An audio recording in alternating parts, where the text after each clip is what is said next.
Hey guys, today I am going to discuss about GBS. GBS is the acronym of Guillain-Barre syndrome.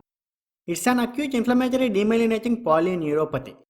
This condition is acute and causes inflammation of nerves and demyelination of nerves, which lead to polyneuropathy.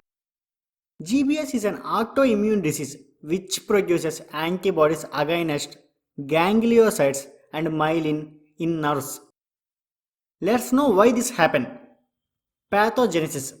Our immune system is activated by either respiratory or gastrointestinal infection.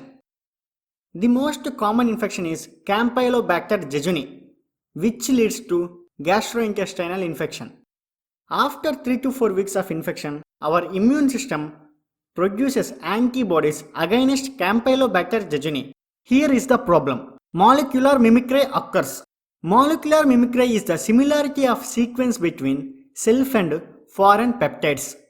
Campylobacter jejuni's cell wall structure is similar to ganglioside structure of neurons. This results in cross-activation of autoreactive immune cells, which fights against gangliosides of nerves and destroys myelin. This leads to nerve conduction blockage. If this scenario persists for a long time, then it complicates to degeneration of nerves. Along with Campylobacter jejuni, other microorganisms like Mycoplasma pneumoniae, cytomegalovirus, Epstein-Barre virus, etc. may lead to GBS. There are some rare incidences in which flu vaccines may lead to GBS. Clinical features. Clinical features include complications of nerve damage, distal paresthesia. Muscle weakness develops primarily in distal parts of lower limb and then ascends to proximal and to upper limbs.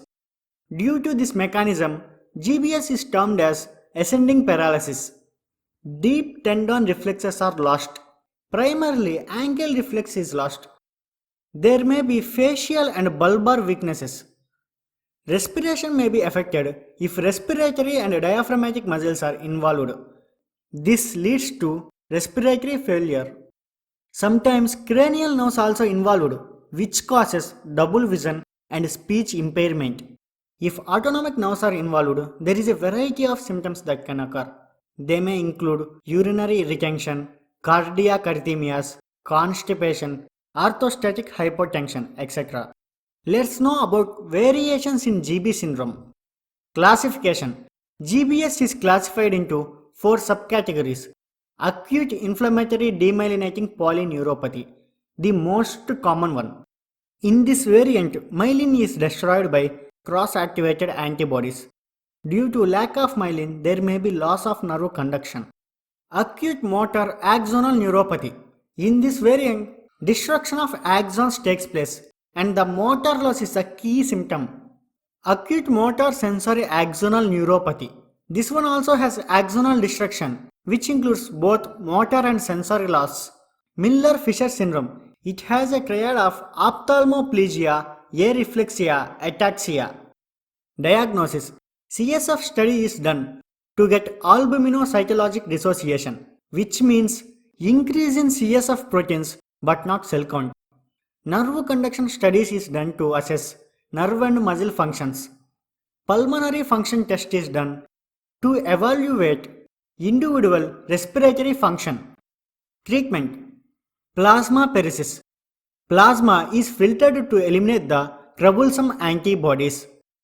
Intravenous immunoglobulins and corticosteroids are used to suppress immune system. Physical therapy is done to recover from muscle weakness or paralysis. Typically, patient will slowly recover over months as there is a regrowth of myelin on peripheral nerves. Quick recap. GBS is an autoimmune disease in which immune cells attack nerves. This leads to muscle weakness or paralysis. It may complicate to respiratory paralysis. Symptoms include weakness of muscles from distal to proximal. Investigations include CSF study, nerve conduction study, pulmonary function test. Treatment include plasmapheresis, intravenous immunoglobulins and corticosteroids, physical therapy. Thanks for watching. Hope you like the video. Keep your feedback in comment below. Subscribe this channel for more videos.